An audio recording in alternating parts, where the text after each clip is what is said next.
What's up, guys? Let's get ready to do a bunch together. I just wanted to hang out with you for a second and thought, well, day after Thanksgiving, it'd be good to do a roll together.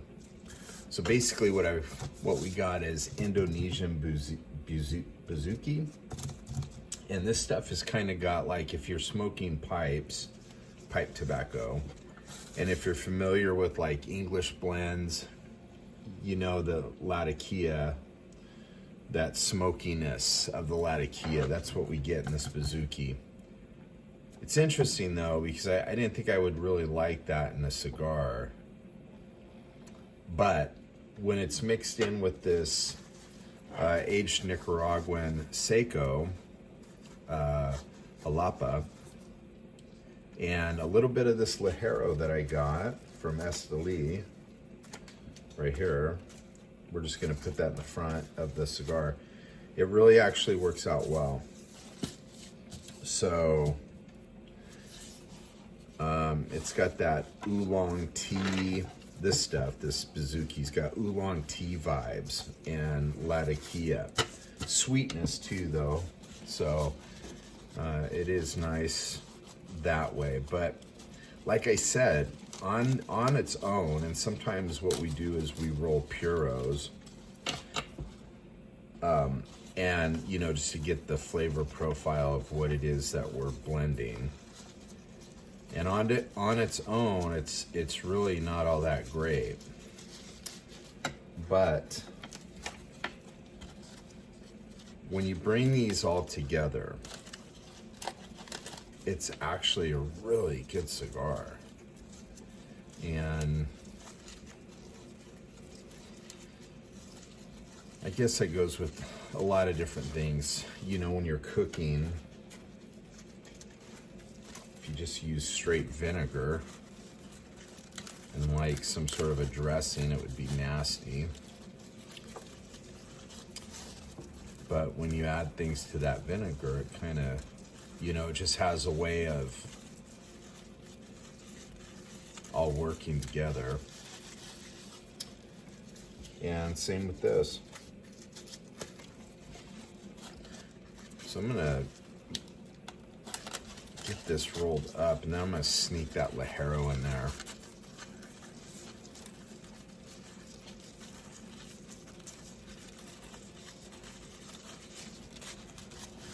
This Ligero will totally screw up your burn if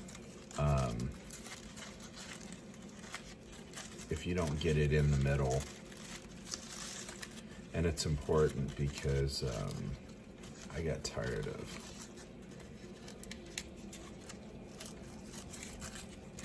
doing my cigars, and I would have burn issues, and a lot of the time it was because I wasn't getting this Ligero buried in the middle.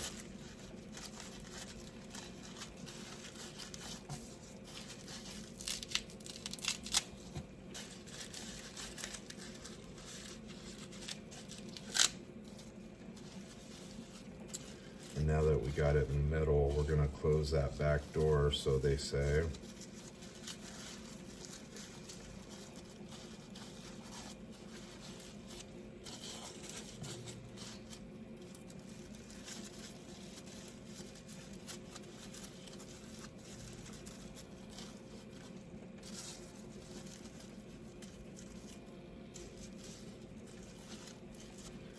So now you can see that filler is right in the middle of those tubes, right? And so now, just want to gently close this up so that this whole bunch is got our pieces in the, it's like a blanket, and all those tips and tails are in there. So we may not need this other binder.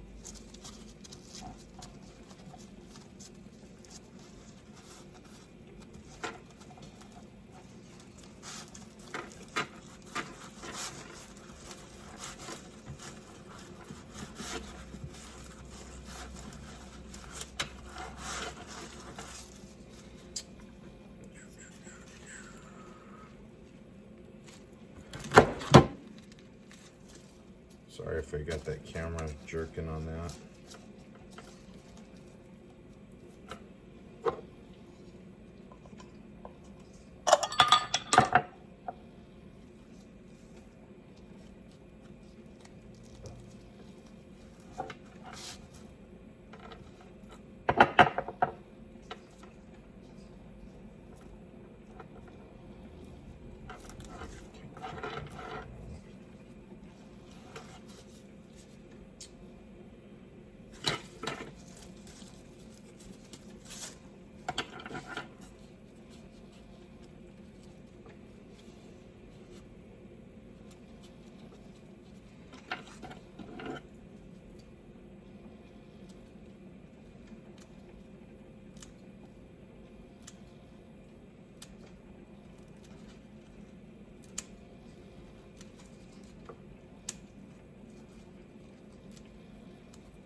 Okay,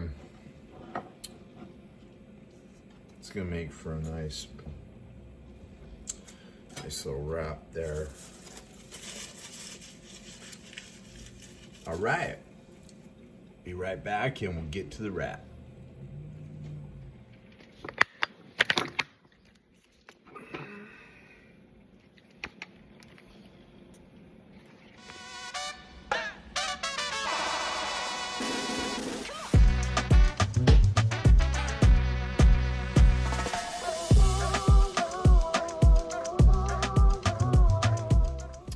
And we are back.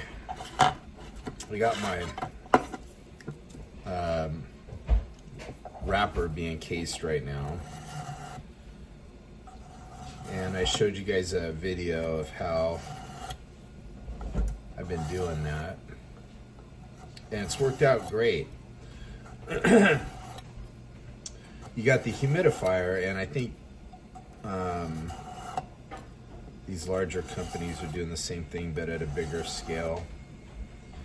And the thing I like about it is that I'm not getting any direct, well, I'm not getting real direct water droplets per se on the leaf. And it's warm steam. So I'm gonna go ahead and take that down. And as you can see, the leaf turns out absolutely epic.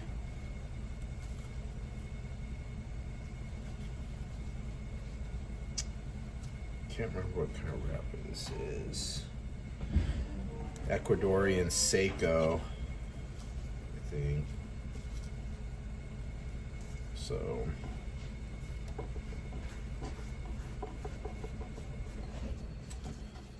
pretty good leaf to work with, this one.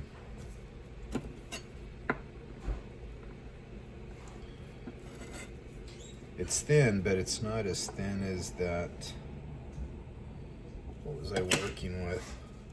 Pennsylvania, Connecticut shade, I think it was, that I was having all that problem with. Being so thin. So, anyways, this has been sitting in the mold since yesterday. It's only been a second. for you guys.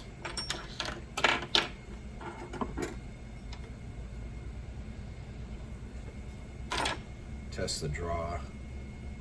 Perfect.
Hopefully that camera angle's a little better.